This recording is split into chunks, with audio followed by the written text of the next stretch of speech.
Iniciamos mais uma edição do Dimensão Total na TV. Nosso programa tem a produção do jornalista Ronald Machado. Para iniciar o programa, anote aí o WhatsApp do programa, aqui é Fortaleza, 859-9925-1122. Anote também o nosso portal na internet, portal.arrudabastos.com.br. O telespectador assistir o nosso programa ao vivo ou rever programas anteriores. Doutor Mourão, hoje programa especial pós-eleição. Nós discutimos aí durante vários meses as eleições, tanto para os governos estaduais, para deputado, senador e também para presidente da República. Terminamos o segundo turno com a eleição do candidato do PSL, Jair Bolsonaro. Bolsonaro já fez várias declarações, tem os dados aqui da eleição. Bolsonaro foi eleito com 55,13% dos votos e o Haddad, que concorria no segundo turno, 44,87%. Nós tivemos mais 21,3% de abstenção, 2,1% de brancos, 7,4% de nulos. Somando isso, dá 89.503.734 votos. O que é que o senhor achou aí da eleição do Jair Bolsonaro? Bom, dentro do jogo democrático foi um resultado que estava previsto, ou um ou outro haveria de ganhar. Ele, como já vinha dominando a percepção, captação das pesquisas, realmente confirmou com a votação. Houve ainda um crescimento do candidato Haddad, mas esse crescimento não foi o suficiente para passar de Bolsonaro. Tinha um determinado movimento nessa perspectiva. Se esse segundo turno leva mais uma semana ou mais dias, era possível que a diferença fosse ainda menor.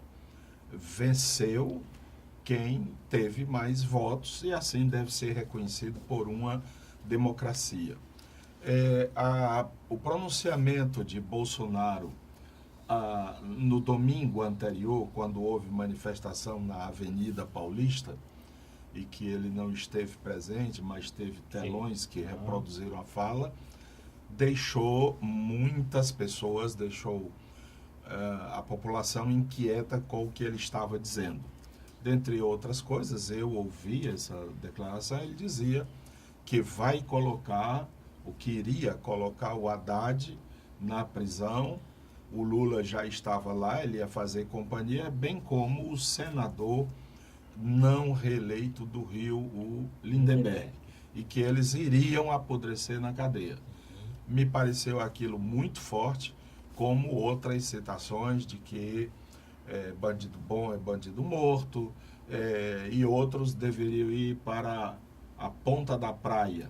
Depois foi revelado que essa ponta da praia era o lugar onde os militares, no tempo da ditadura, faziam a descarga de mortos. Então, foi um pronunciamento apavorante. Ontem à noite, ele já esteve bem mais, digamos assim, nos trilhos.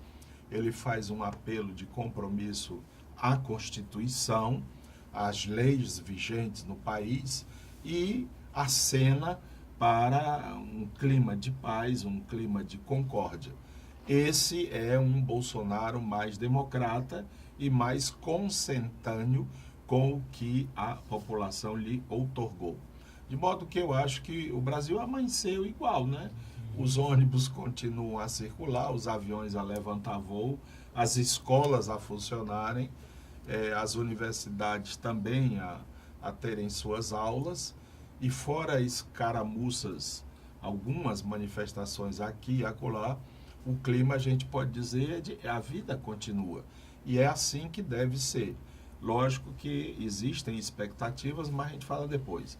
Eu estou falando do fato em si. E eu acho que o Brasil está dando um exemplo ao mundo, sabe? Em outros países, isso aqui já tinha papocado a tampa, né, a tampa da panela já tinha explodido pelos ares e tudo. O brasileiro, ele procura manter a serenidade. E o que eu acharia importante de assinalar aqui é o seguinte: qualquer excesso de qualquer dos lados não tem a autorização de seus respectivos candidatos. Nem Bolsonaro acenou para a violência e nem Haddad assinalou para a retaliação. De modo que a coisa deve se inscrever dentro do quadro democrático e deve assim continuar. E qualquer atitude de violência, de provocação, deverá ser entendido como algo que apela para a segurança pública. Não é? Não tem o respaldo nem do candidato eleito, nem do perdedor. Está fazendo por conta própria e se responsabilize por seus atos irresponsáveis.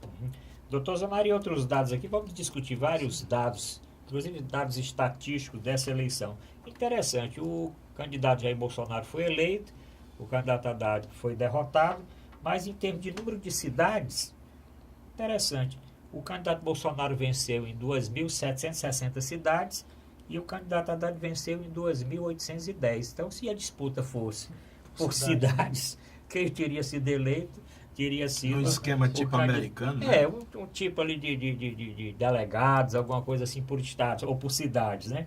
Mas, doutor Zé Maria, o resultado da eleição e as primeiras manifestações dos dois candidatos. Eu queria depois que o doutor Mourão falasse também do pronunciamento do candidato derrotado. Mas, bem, como nós já havíamos debatido aqui desde o início da campanha eleitoral, essa eleição ela foi uma eleição que atípica no sentido de que ela fugiu, né, da regra dos últimos pleitos eleitorais, desde 94, que se polarizaram em dois, né, polos de políticos, que era, de um lado, o PSDB, que venceu com Fernando Henrique Cardoso em 94 e 98, e foi ao segundo turno nas demais eleições, e o PT, né, com o Lula ou com o Dilma, nas eleições em que ou ganhou, né, ou foi para o segundo turno.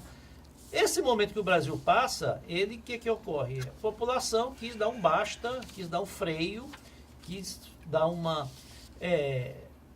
rearrumação, né, no quadro político, exatamente pelo descrença, pelo desgaste, né, dos políticos tradicionais, dos escândalos de corrupção que atingiram praticamente todos os partidos, de uma certa fadiga de material, né, dessa disputa PT e PSDB, e todo esse clamor por segurança, por moralidade na vida pública, por uma solução para a crise econômica que vem assolando o país há 4 anos, com desemprego, com fechamento de empresas, com mais de 60 milhões de pessoas aí no SPC e problemas enormes que vem afligindo aí o brasileiro. O Jair Bolsonaro, que até então, até poucos anos atrás, era um candidato, era um político aí praticamente folclórico, que se apegava a esses jargões belicistas a favor do armamento da população, contra essas evoluções nos costumes, em relação a contra cotas, contra todos esses programas aí de valorização, né, de minorias, e também com um discurso muito forte em relação à segurança pública. Frase de que bandido bom é bandido morto, que não se incomodava com chacina nas cadeias, quanto mais presos morressem melhor. E ele soube, né, capitalizar muito bem essa demanda, né, por uma ruptura, por alguém que viesse virar a mesa na política brasileira. Agora, teve um fator que foi preponderante para o resultado dessa eleição, que foi a impugnação da candidatura do ex-presidente Lula. Certamente, se o Lula tivesse sido candidato, mesmo de dentro da cadeia, o resultado talvez tivesse sido diferente, né? Lula vinha apresentando índices de preferência nas pesquisas de mais de 40%. Poderia até ter ganhado no primeiro turno se fosse candidato. Mas o se, né? Não adianta nós analisarmos o se agora. A realidade é que o Bolsonaro foi eleito.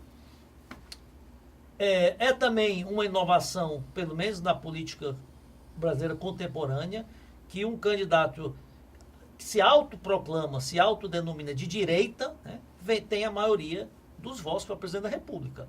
fazendo até uma bancada até relativamente grande de deputados, de senadores e alguns governadores que foram eleitos, né, políticos que não tinham tradição na vida pública, a maioria não tinha mandatos, e foram eleitos aí nessa onda conservadora e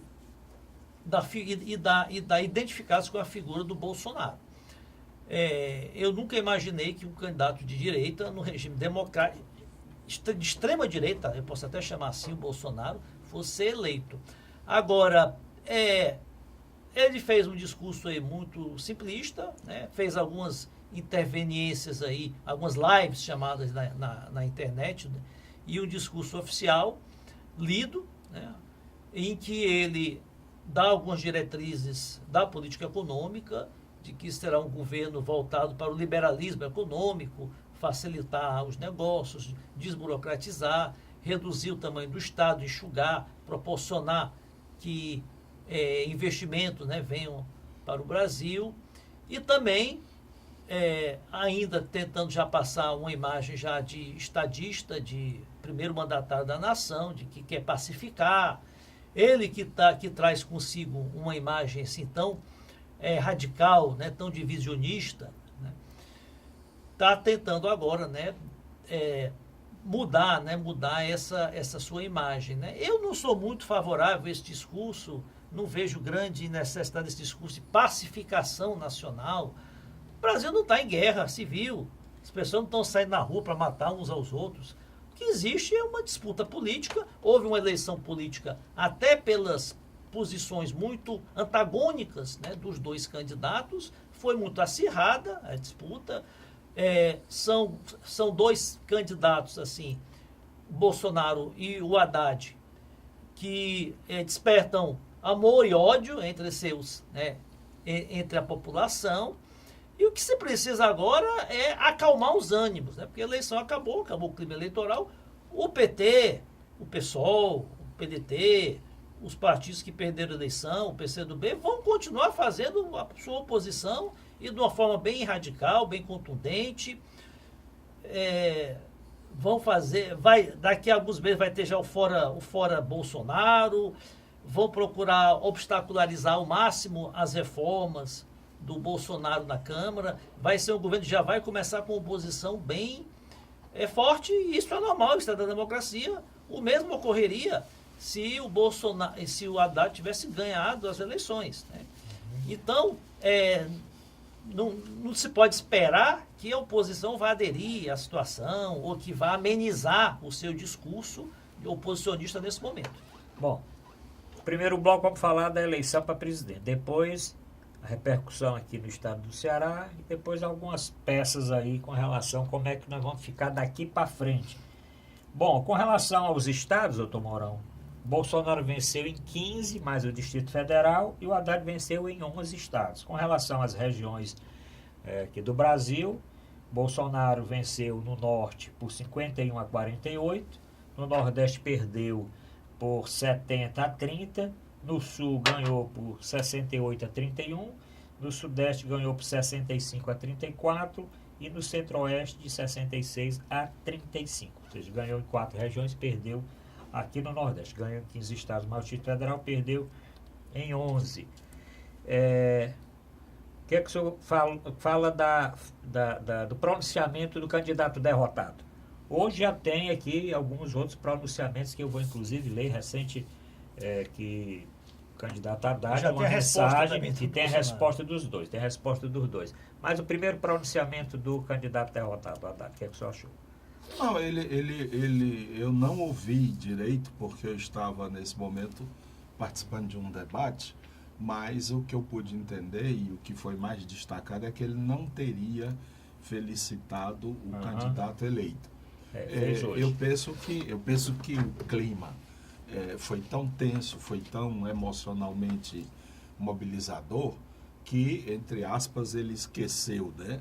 Ele esqueceu é uma linguagem psicanalítica, no sentido de ele não estaria à vontade para cumprimentar. Tanto é verdade que hoje, serenados os ânimos, né, 24 horas depois, ele manda uma mensagem Essa internet agora é o correio, né? Correio internet. Então ele manda uma mensagem felicitando o candidato e desejando sucesso. Isso é uma coisa puramente formal, não é? Mas que é da natureza da democracia reconhecer o poder que foi outorgado ao outro.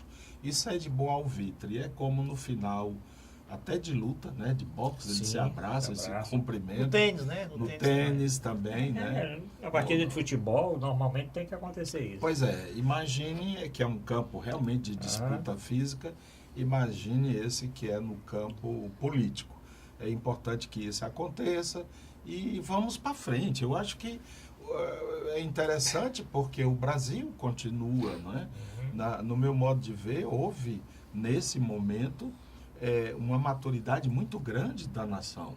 Nós tivemos aí 100 milhões de pessoas, não é? Votando ou não votando, que acorreram às urnas, que participaram, que se deslocaram, e nós não tivemos um caso, né, de alguém que tenha sido morto ou alguma coisa. Não, eu digo no processo de votação. Não. Aqui em Fortaleza, no dia anterior, né? Aqui em Fortaleza. As carreatas, né? Mas aí já é dentro do clima, vamos dizer, eleitoral, não do clima de votação. Aqui teve um eleitor que votou e depois jogou gasolina e tocou fogo na urna. Né? Foi? Foi, Mas um acontecimento que foi logo saneado, etc. e tal. O que eu quero dizer é que a gente pode ter divergências sem que seja necessário apelar para a força física ou por tiro, seja para que diabo for, tá entendendo?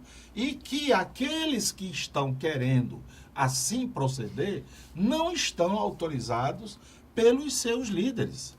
Ninguém escutou de ontem, né, desde a hora que foi eleito até agora, o Bolsonaro, mesmo que ele possa ter as ideias que tenha, mas ele está contido pela responsabilidade que lhe foi atribuída. Isso é um bom sinal. Da mesma forma que o Haddad, que minha análise é de que o PT teve uma esplendorosa atuação nesse pleito. Praticamente sozinho, um partido contrapõe-se, né, a um candidato que dir-se-ia está sozinho. Mas o Bolsonaro não era candidato do PSL. O PSL era um título emprestado ao candidato. Ele era bem maior do que a sigla. Então, apesar de ter sido escorchado, tirado do poder, como foi a Dilma, há menos de 3 anos, né? E esse partido que estava lá embaixo, o seu principal líder preso, sem condições de poder ser candidato, enquanto ele foi divulgado em pesquisa, ele estava no primeiro lugar disparado, quase que o dobro da soma dos outros. Não. Chegou a ser. Houve momentos disso, logo no início. Então, esse partido não está morto. Aqueles que comemoram dizendo assim, por exemplo, o PT agora se acabou, eu não sei se isto é verdade. E é importante assinalar, mas eu acho que a gente vai fazer isso mais na frente, o nosso conterrâneo Ciro Gomes. Vamos falar do Ciro no segundo bloco. Já se arvorando querer ser líder da oposição, deu isso que eu chamo de passo em falso.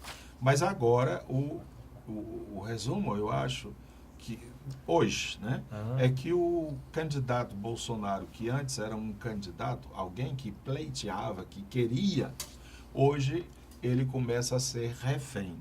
Refém de quê? De suas promessas.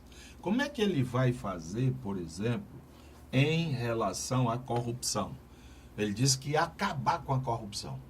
Quais são as medidas que serão tomadas? Em quanto tempo e quais? E ele pode sozinho combater a corrupção feito um xerife valente? 2, falou-se muito em violência urbana, né? A violência dos assaltos, dos sequestros, do crime organizado, do comércio de drogas, das facções. Como é que vai ser esse capítulo aí dessa novela? O que nós temos como pano de fundo é uma intervenção militar fracassada no Rio de Janeiro, que aliás termina agora 31 de dezembro. Portanto, não vai ser contando com as Forças Armadas que ele terá esse sucesso. Terceiro, Tem a história da menoridade. Sim. Vai funcionar mesmo? Vai se mexer na Constituição? Né? Tinha essa proposta, né? Não sei se ele vai lançar agora. Né? Promessas, né? Promessas. E essas promessas agora, ele se torna foi eleito, começa já e as desgaste, armas, né? As armas, como é? Quem quiser comprar, vai comprar onde, como? Tudo depende do Congresso. Pois é, então, mas ele fez essas promessas que ia fazer. Ele disse que ia botar o Haddad, que ia botar não sei quem para apodrecer. Então, esse candidato, ele começa a sair de palco e começa a entrar a crítica da realidade. Né? Doutor Zé, só outros dados aqui desse primeiro bloco, depois nós vamos voltar para o Ceará.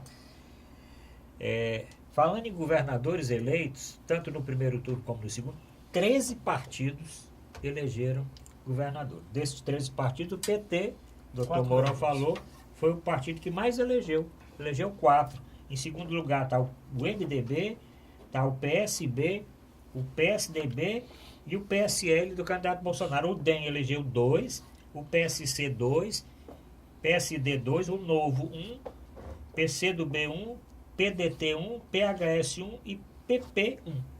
Doutor Zé Maria, para nós encerrarmos esse bloco, no segundo bloco nós vamos só para pontuar um pouco aqui sobre o que o doutor Mourão colocou, a situação do Bolsonaro e do Haddad foram diametralmente assim opostas. Né? Enquanto o Bolsonaro ele foi o vetor único da sua candidatura, os votos dados ao Bolsonaro foram para o Bolsonaro mesmo. Né?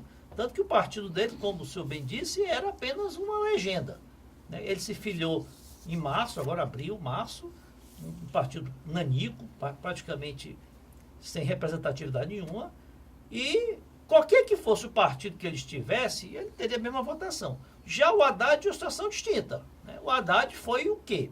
Candidato desconhecido na maioria do país, teve a sua candidatura impulsionada pela figura do ex-presidente Lula, a quem ele iniciou sendo vice, e acabou substituindo num processo muito competente, né, que o PT fez, até o último instante em que o TSE permitiu a candidatura do Lula. O Lula aparecia como presidente e o Haddad como vice, e ter ainda toda a estrutura do PT, que não pode se negar que o PT tem uma tradição, tem uma preferência grande no eleitorado, tem uma organicidade, tem uma muito grande. Então, não fosse o Lula, não fosse o PT, jamais o Haddad chegaria a essa votação que ele teve. Se o Haddad tivesse no partido nanico, ele teria 1%, 2% no máximo. Então, é bem distinto aí. Agora, essa eleição ela foi marcada pelas rejeições. Né? Então, eram candidatos assim, tão antagonistas, assim, em termos do que representavam, que eu conheço muita gente que, olha, que não gosta do PT, nunca votou no PT, mas achava o Bolsonaro um mal muito maior e acabou votando no Haddad. E a mesma coisa o inverso. Né? Tinha pessoas aí que tinham simpatia mais à esquerda, mais liberais do ponto de vista político, mas eram antipetistas e preferiam votar no Bolsonaro. Eu vejo dessa forma. Agora, o quadro político está totalmente fragmentado. Né? Você tem aí 30 partidos na Câmara, acho que 14 no Senado. 13 governadores eleitos. 13 partidos diferentes. O Brasil vai ter que ter uma rearrumação, porque é impossível, né, você governar com tanto partido dessa maneira. Bom, antes de terminar esse bloco, o doutor Mourão falou aqui no cumprimento, o candidato derrotado, Fernando Haddad, mandou a seguinte mensagem, escreveu a seguinte mensagem, mandou para uma rede social, mandou pelo Twitter. Presidente Bolsonaro, desejo-lhe sucesso. Nosso país merece o melhor. Escrevo esta mensagem hoje de coração leve e com sinceridade, porque para que ela estimule o melhor de todos nós. Boa sorte. Pronto. E o candidato Bolsonaro, por sua vez, botou um print desta mensagem e respondeu em cima, tuitando: Senhor Fernando Haddad, obrigado pelas palavras. Realmente o Brasil merece realmente o melhor. Bom, com essas palavras termina esse primeiro bloco. Né? Foi irônico. Voltamos no segundo bloco. Nós vamos discutir essa ironia dele aqui. Achando talvez que ele está confirmando que ele era o melhor.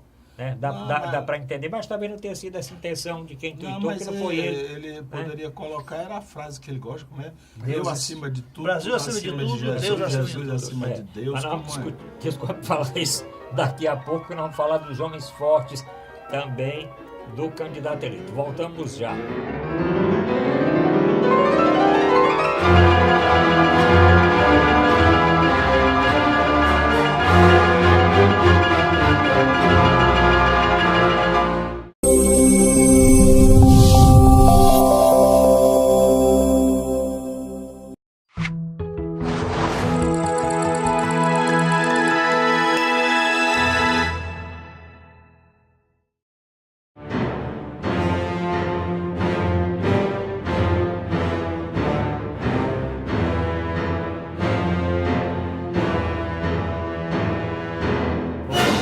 Dimensão total na TV. Nosso WhatsApp 999251122, portal na internet portalrudabaixo.com.br, produção do programa Ronald Machado. Doutor Mourão, resultado do Ceará. O Fernando Haddad teve 71,11% dos votos, o candidato Jair Bolsonaro teve 28,89%. Ou seja, foi de 71 a 28. Resultado em Fortaleza, o Haddad também venceu com 55,61 contra 44,39. O que é que o senhor achou do resultado em Fortaleza? E aquela pergunta, como é que nós vamos ficar agora aqui no Ceará depois dessa eleição? Já que o candidato eleito tem como pessoas fortes do Ceará 2 deputados federais eleitos e um senador, um deputado estadual eleito e um membro do partido derrotado. Eduardo Girão, eleito não bem pelo partido do Jair Bolsonaro, mas com o apoio deste. Capitão Wagner, eleito deputado federal. Heitor Freire, eleito deputado federal e presidente do PSL aqui no Ceará. André Fernandes, eleito deputado estadual. E o Hélio Góes também, que participava dessas chapas. Como é que fica agora, então, Ciro, Camilo e esse grupo todo aí? Nós vamos falar do Ciro daqui a pouquinho, nessa eleição. Podemos incluir logo. Como é que vai ficar o Ciro? Qual foi a posição do Ciro? O que é que você achou da posição do Ciro também nesse segundo turno? Vamos mexer, como o Ciro é aqui do Ceará, vamos botar logo o Ciro na jogada. Olha, vamos então. Eu acho o seguinte, eu conto no meu Facebook, né? Eu elaborei um pequeno texto em que eu começo contando 2 pequenas histórias. A primeira história em 1936, a ditadura Vargas entrega, porque foi o presidente da República que assinou, uma deportação que foi aceita e aprovada pelo STF, né? Sim. De entrega da esposa de Luiz Carlos Prestes, uma alemã judia comunista, Olga Benário. E ela foi entregue aos nazistas, ela estava grávida de um filho de Luiz Carlos Prestes, e apesar disso ela foi deportada, entregue aos nazistas, e estes a encaminharam a um campo de concentração, onde ela foi morta. Quando ela teve o parto, a criança nascida, houve uma mobilização internacional, e essa criança foi entregue, essa criança é Anita Leocádia, essa criança foi entregue à mãe de Luiz Carlos Prestes, que foi quem a criou. O próprio Luiz Carlos Prestes também estava preso aqui no Brasil, ditadura do Vargas. 1936, consequência da intentona de 35. Em 45, fins de 45, Luiz Carlos Prestes sobe os palanques para dar apoio a Getúlio Vargas, porque Getúlio Vargas começava a ter uma cor nacionalista. Petrobras, Companhia Siderúrgica Nacional, etc. Então, alguns dos adeptos de Luiz Carlos Prestes, comunistas, disseram, mas como é que você fala um negócio desse? Os interesses do povo estão acima dos ressentimentos pessoais. Segunda história, 1989. Eleição para presidente. Collor foi a bola da vez. Era o homem que ia botar os marajás na cadeia e defender os descamisados. Não há qualquer semelhança com o cenário de hoje, atual, né? Pois bem, quem andou bem pertinho de se confrontar com ele foi Leonel de Moura Brizola, do PDT. Mas, através de manobras, o PT conseguiu, através de Lula, dar rasteira no Brizola. Até teve uma famosa frase que o Brizola disse, que era sapo barbudo e que ele era pisar até no gogó da mãe para poder ser eleito. Pronto. Isso foi no dia 15 de novembro. No dia 16, segunda-feira, como hoje, Leonel Brizola puxava o palanque de Lula no Rio Grande do Sul. Para mim, essas duas histórias são histórias de estadistas. Agora, um candidato a presidente que tirou 12%, 12,5%, e que foge para a Europa durante 2 semanas e que volta com essa conversa, eu não sei como é que é, ele não, mas eu não voto no Haddad. Pô, fazer o quê? Anular? É em branco? Como é? Isso não é postura de estadista. Isso é de um político comum qualquer. É o que eu acho em relação a esse episódio. Ele foi frouxo. Ele olhou demais para o futuro, quando o futuro começa no presente. E outra, viu, doutor Zé Maria, outra queixa que eu escutei de alguns membros do PDT... Do PDT? Do PDT, é que o PDT tinha candidatos a segundo turno, governador, aqui mesmo no Rio Grande do Norte. Que apoiaram o Bolsonaro. Vizinho o Ceará, tá certo? O candidato foi derrotado. Nós tivemos lá no Amazonino Mendes, lá no Amazonas, e perdeu para o Jader Barbalho. Não, foi no Amazonas? Não, perdeu para... Amazonino foi no Amazonas. Perdeu, não recordo o nome do vencedor. Mas eu tenho aqui o candidato... Cadê? Eu vou dar uma olhadinha daqui a pouco, eu digo. Vamos falar da postura aí do Ciro e aqui do Ceará, a eleição. Doutor Mourão contou aí 2 histórias, né? Histórias... Da história, né? Com H, né? Verídicas, né? E eu vou contar, não é nem uma história, é uma fábula, né? Diz que o gafanhoto, o escorpião queria atravessar o rio e não nada, né?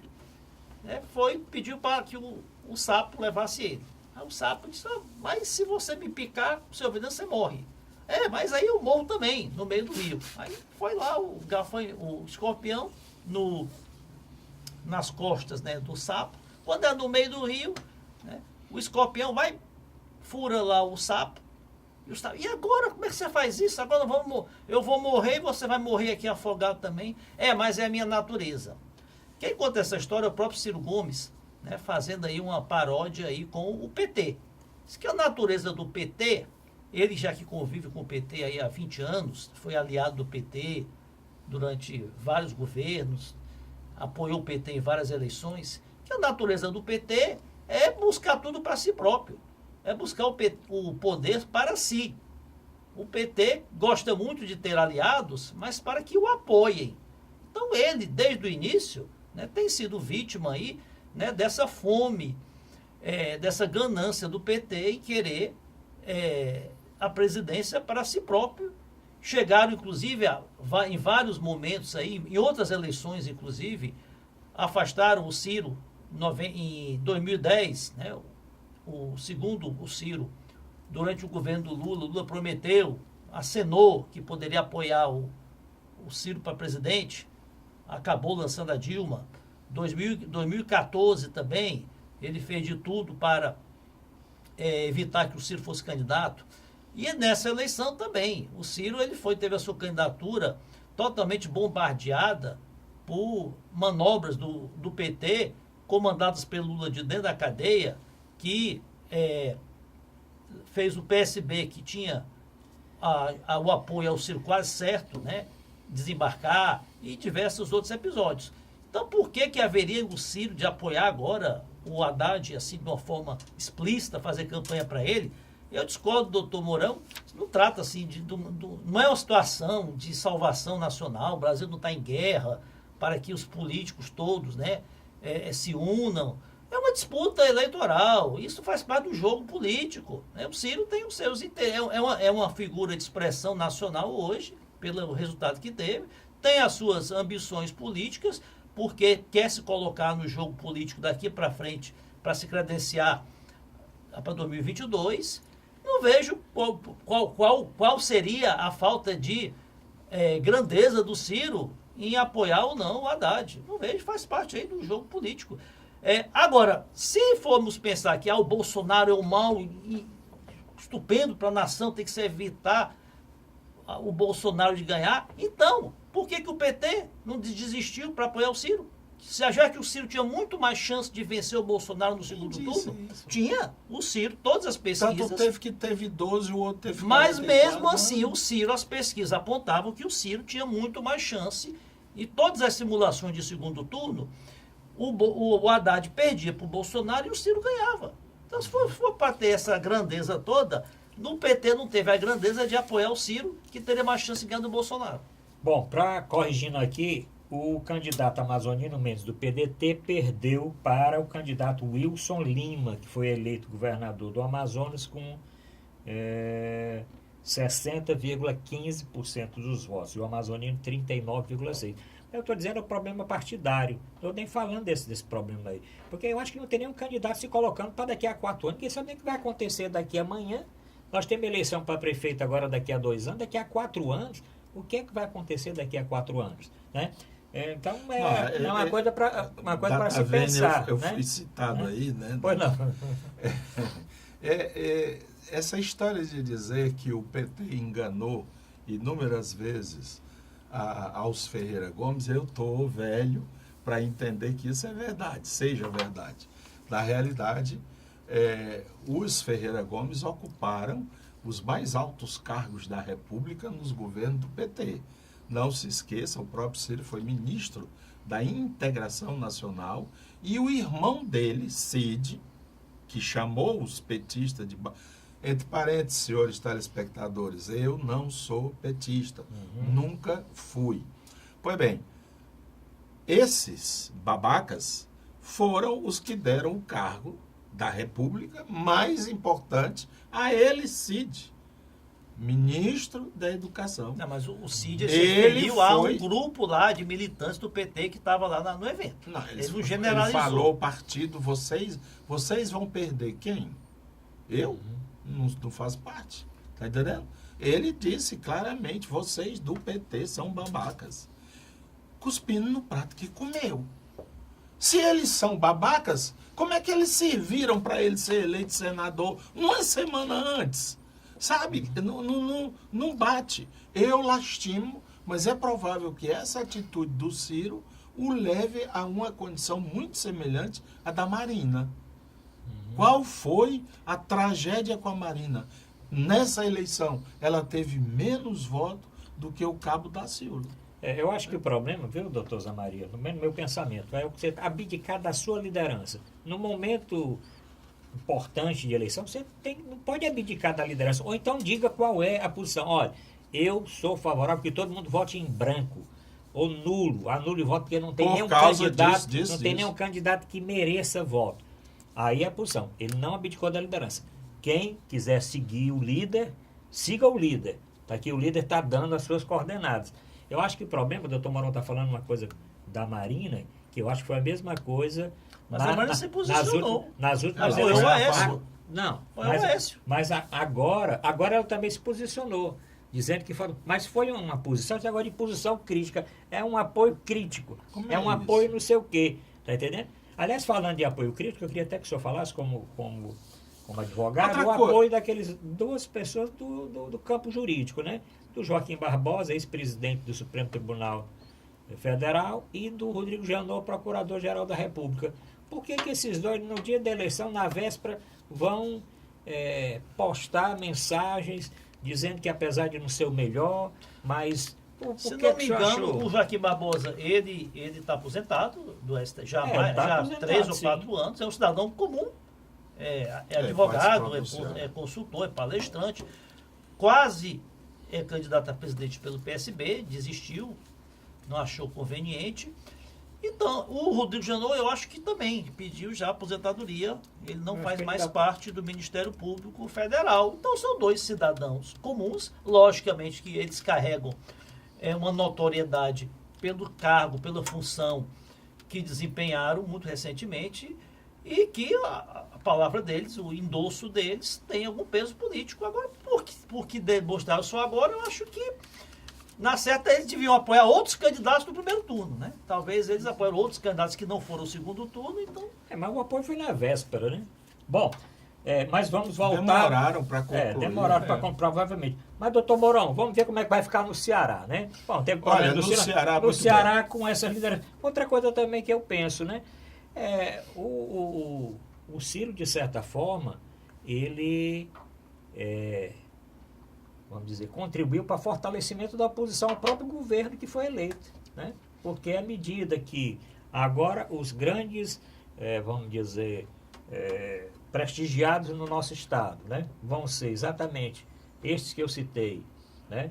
O capitão Wagner, principalmente, que já foi candidato na outra vez, e claro que agora vai ser candidato a prefeito com apoio, claro, do presidente, né, Jair Bolsonaro, e com todo o seu grupo, né? Além do senador, já tinha tido uma discussão aí, quer dizer, um rompimento com o senador Tasso Gereissati. Tem agora os candidatos, o Cid assume o Senado, mas já tem o problema do senador que está lá para mais 4 anos e um senador eleito que também não foi eleito no grupo. Só um instante antes de você falar. Eu acho que quem disse que o Ciro, interessa ao Ciro que o Haddad ganhasse? Vamos para o pragmatismo político. Ele pode entender que, por os interesses dele, do grupo político dele, não fosse interessante o Haddad ganhar. Que ele vai se posicionar na oposição.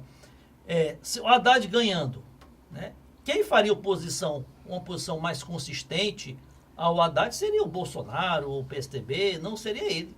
Acho que ele tem que ver o lado pragmático da política. O senhor tocou exatamente onde eu queria dizer. Deixa de ser estadista e passa a ser político comum quem só pensa nele. Para mim, o que é que interessa? Não é para mim o que interessa. Para Brizola, o que interessaria era que realmente o Lula se lascasse e fosse o colo, como aliás foi. E Lula, continuou a luta dele e Brizola também.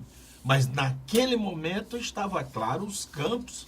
Segundo turno faz parte da eleição. Então, quando eu me candidatei a presidente, que é o caso do Ciro, ele tinha uma noção de sociedade, uma noção de país. Aí, de repente, ele vai embora, passa 2 semanas fora. Mas ele pode não pensar que o Haddad fosse o melhor. E quando volta, não diz nada. Que diabo é isso? É uma personalidade desconectada. De repente, eu me empenho, sou candidato, viajo pelo Brasil inteiro defendendo um conjunto de ideias, de projetos. De repente, eu me desligo, vou lá, não sei para onde, passo 2 semanas ali, né? Mas ele não apoiou o Bolsonaro. Aí volta. Ele não apoiou o Bolsonaro. Ele apenas se manteve aqui distante. Eu estou dizendo a postura política. Isso não é postura de estadista. Estadista é um cara que está com o povo. A frase do Luiz Carlos Prestes, os meus ressentimentos... Escute-me. Os meus ressentimentos pessoais não têm o peso do interesse da nação. Mas estar com o povo significa votar no Haddad? Isso é um juízo do senhor. Mas talvez não fosse dele. Coerente com o que ele, Ciro, defendeu ao longo da campanha e o que ele disse do próprio Bolsonaro. O campo que o Ciro sempre colocou. O campo dele não era um campo de direita. Então ele era falso, mentiroso quando ele foi ministro. O campo dele era um campo mais à esquerda, não de centro-esquerda, de centro-esquerda. Esse é o campo. Se tem um candidato que representa esse campo contra outro candidato que representa o outro, o que eu acho assim, que pode prejudicar, mas parece que o candidato Ciro Gomes ia até dar um depoimento, uma declaração para justificar, porque quando ele falou, quando chegou ao Ceará, que ele tinha razões. Ninguém sabe, nós estamos falando aqui sem ainda escutar, sem escutar esses motivos objetivos. Pode ser que esteja além do que nós estamos comentando aqui, né? Pode ser que tenha outros motivos que ainda não foram explicitados. Vamos ter que terminar agora para concluir o último bloco. Um intervalozinho aqui para beber uma aguinha e voltamos já.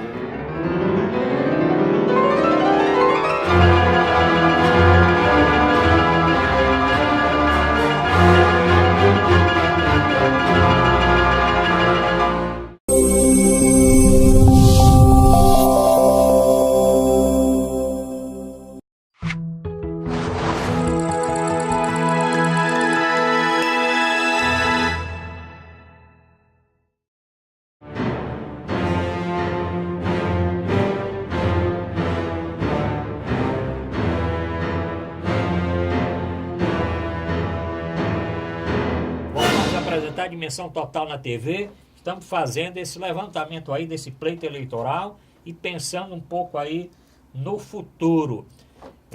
O WhatsApp do programa, chegando mensagem aqui direto, parece até aquelas empresas que estavam postando WhatsApp. Se eu for mostrar aqui, é toda hora assim, não vou nem mostrar, porque já saiu muita fake news aí na campanha eleitoral. Aliás, a ministra Carmen Lúcia disse que venceu eu quero saber venceu como, as fake news, né? E tem um artigo que eu indico para os nossos ouvintes lerem o artigo do Dr. Zé Maria Filomeno, exatamente o poder das fake news, não é isso? O poder das fake news. Está postado no nosso portal na internet, portalrudabasco.com.br. Procure a seção colunistas, tem o artigo do Dr. Zé Maria. Dr. Mourão Cavalcante, o senhor anotou uma coisinha aí da eleição, né? Como é que vai ficar o Ceará agora mesmo? Como é que vai ficar esse jogo político aqui do Ceará? Olha, o Ceará, primeiro, teve uma eleição muito contundente, né? A eleição do governador, 79% dos votos. Ele tem uma composição com 24 partidos. E agora vai começar a festa. E a festa tem um bolo e terá que cortar esse bolo em fatias. Será que vai dar 24 pedaços? Porque tem alguns que querem um pedaço maior do que outros, né? E será que dando pedaço maior a uns do que a outros, não vai sobrar para os menores? Há muita gente pensando, por exemplo, eu li na imprensa que a candidata, deputada federal e candidata à reeleição derrotada, Gorete Pereira, espera insistentemente que o governador Camilo convoque alguém dos deputados federais eleitos para compor o secretariado, para que ela possa assumir. Mas só serve se for do partido dela, né? Ou da coligação. Né? Da coligação, era a coligação de uns 6 ou 7 partidos. Pois é. Aí precisa inclusive ver... o PT mas eu acho que o primeiro o lá de Acaraú, o Luquinha. Não. O outro Ferreira Gomes. O Aníbal. Aí é federal, né? Federal. Pois aí depois deve ter outro. Então ela quer que convoque aí... Quantos necessários para entrar? Existe aí o eterno secretário de Finanças, que é o Mauro Filho. E eu não entendo por que ele é candidato se ele não vai ser deputado. Não, ele não vem, não. De deputado federal para ser secretário de Estado? Já foi 12 anos secretário de mas ele era deputado estadual também. Ele tinha um mandato de deputado estadual. Não, nos últimos 3 mandatos ele foi secretário de Estado sendo deputado. Só não agora, nessa última vez que ele foi derrotado no Senado. Ele iria para ser ministro da Fazenda do Ciro se o Ciro ganhasse. Agora, para voltar a ser secretário da Fazenda, acho difícil. Então, eu acho que a primeira possibilidade de escaramuça é essa história do bolo, da divisão do bolo, né?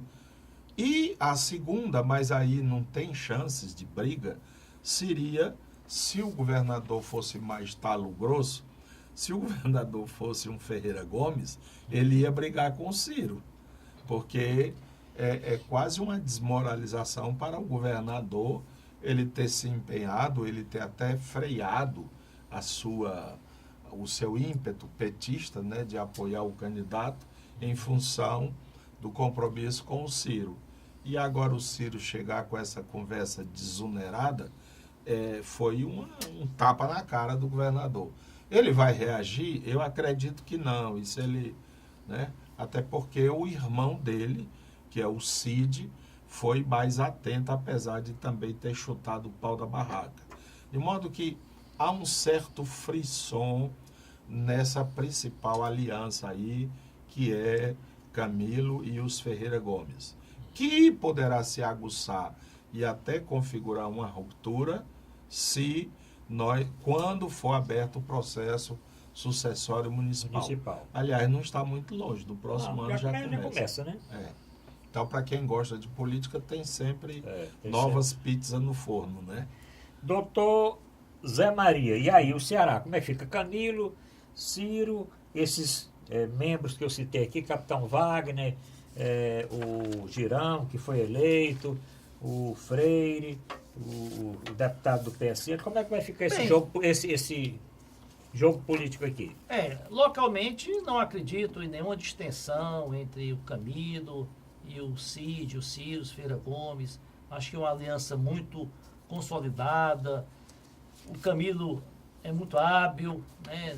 Não conheço ninguém que tenha conseguido brigar com ele, porque ele apara as arestas, não acredito em nenhum rompimento, nem mesmo em função das eleições do ano que vem, mesmo que a ala mais independente aí do PT, independente que eu digo do Camilo, lance um candidato, pode ser a Luiziane Lins, pode ser um outro, eu não acredito que isso vai interferir aí na aliança entre eles. Agora, o governador, ele vai precisar de interlocutores junto ao governo federal, já que o senador Eunício Oliveira perdeu, não será mais senador, logicamente não será mais presidente do Senado, assumiu o governo Bolsonaro, que é um governo totalmente dissociado faz oposição ferrenha ao PT, o partido do governador, e ao PDT também.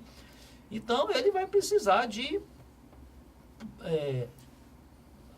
quem faça essa interlocução com o governo federal. Eu vi uma entrevista hoje, por coincidência, do deputado Heitor Freire, que foi eleito agora, deputado federal, e é o presidente do PSL local, disse que, olha, não temos nenhuma afinidade com o governador local em termos políticos, mas eu, como deputado federal, como presidente do partido do PSL, como uma pessoa de confiança do Bolsonaro, sou amigo do Bolsonaro, estou à disposição do governo do Estado do que precisar em termos de benefícios para o Estado do Ceará, verbas, projetos, parcerias, né?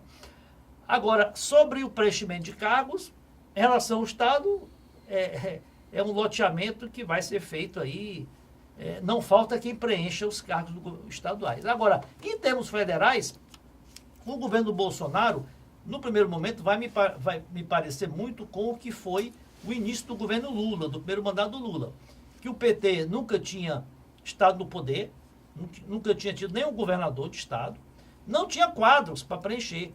São tantos quadros aí, funções, cargos no governo federal, que o PT demorou meses para poder ter figuras, né, para poder preencher os cargos. Eu acho que em termos estaduais, acho que são mais de 300, 400 cargos federais aqui no estado do Ceará, o partido do presidente do Bolsonaro vai ter dificuldade aí de encontrar quadros. Bom, doutor Mourão, vamos falar. Vai reduzir, ele disse que vai reduzir. Disse que vai reduzir, mas já está dizendo que não vai reduzir tanto, né? Não ia fundir uns ministérios, não vai reduzir tantos cargos, não. A conversa agora já mudou um pouquinho. Vamos falar um pouco da eleição de governador no segundo turno? Todo mundo esperava que o candidato João Dória, com aqueles vídeos e com o crescimento do Márcio França, não fosse eleito. E o homem não foi eleito. Até mesmo vazando um vídeo do presidente de honra do partido, ex-presidente Fernando Henrique, teclando ali 40... Não vi esse vídeo. Eu tenho um vídeo aqui. Não, eu vi do Sarney, teclando o vídeo, que ele coloca ali 40, tá certo? E coloca 13. Tá entendendo? 13 e 40. Bom, o número do Dória é 45. E outra coisa, hoje já foi divulgado que nem Fernando Henrique, nem o candidato Alckmin, nenhum dos dois cumprimentou, nem Serra, nenhum dos três fez aquela ligaçãozinha parabenizando. Como é que vai ficar o PSDB também depois dessa eleição? Olha, você está dando o exemplo de um dos grandes partidos que pré-existente, né, antes da República de Bolsonaro. O PSDB era um figuraço nacional, né, como partido. Não esqueçamos o MDB também, cuja figura central, na realidade, é o presidente da República, Michel Temer, que, segundo as boas e más línguas, na hora que ele descer do palanque, que ele entregar a faixa, já tem um camburão esperando-o, né? E aqui cabe a questão que a gente pode também conversar, como é que fica agora o Lava Jato? Sim. Porque o povo liberou alguns políticos para serem regiamente processados, né? Um deles será o presidente da República a partir de 4 de janeiro, que a posse é dia 3, né? A partir do dia 4, Michel Temer torna-se um cidadão comum. Da mesma forma, mas a Dilma já é uma cidadã, não foi eleita, né? Já era. Ela já sabe das coisas. Tem uma série de outros, né? O Romero Jucá, o nosso senador Eunício.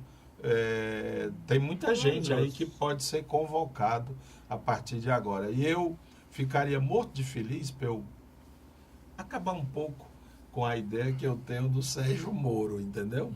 Vamos dizer se ele agora consegue ser voraz em cima desses políticos que não têm mais a famosa imunidade.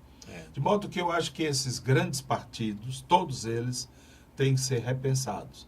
E é provável que essa é mais uma promessa do nosso presidente eleito de que promoveria uma reforma partidária. A hora é essa. E olhe que nós não falamos uma vírgula da questão econômica. Vamos que falar, é outro. Nós vamos falar porque tem esse dossiê pesado. Esse programa não vai dar, não, mas no próximo programa nós vamos falar aqui nos Homens Fortes, aqui para já ter mais notícia. Mas, doutor Zé Maria, e a eleição aí para os estados? O senhor esteve, inclusive, no Rio de Janeiro, né? E assistiu os debates lá. A expectativa era outra. Tanto no Rio como em Minas já estava mais ou menos acertado, já estava combinado ali o que ia acontecer. A surpresa foi a diferença no Rio, que não aconteceu a virada, e também uma virada de última hora que as pesquisas mostraram, não demonstraram. No Rio, eu estava no Rio na quinta-feira, fui a trabalho e assisti o debate. Esse candidato que ganhou, Wilson Witzel, que é um ex-juiz federal, jovem ainda, tem 50 anos, e pediu exoneração do cargo para entrar na política, achei muito fraco para ser governador do Rio, não conhece os problemas, não conhece a realidade do estado do Rio de Janeiro, levou um baile no debate da Globo do Eduardo Paes. Ele vem da onde? Da onde é que ele é? Ele é juiz, ele é fuzileiro naval e depois fez concurso para juiz, era juiz há 17 anos. O Eduardo Paes deu um baile no debate, conhece profundamente a situação do estado do Rio, mas acabou perdendo porque com força ainda onda do Bolsonaro, né? O Witzel apoia e é apoiado pelos filhos do Bolsonaro, acabou ganhando. Em São Paulo, também, eu analisando as pesquisas, o governador atual, o França, chegou a passar do Dória, então vinha crescendo. Eu imaginava que ia vencer a eleição, o Dória acabou ganhando. Isso vai causar uma disputa enorme de poder no PSDB. Aliás, o PSDB é um partido que vai ter que ir para o divã, né? Talvez até o divã do doutor Mourão. Porque não o PSDB cria. É uma crise de identidade. Você tem os cacifes aí do partido apoiando o Fernando Henrique, praticamente disse que apoiava o Haddad, que apoiava o Márcio França.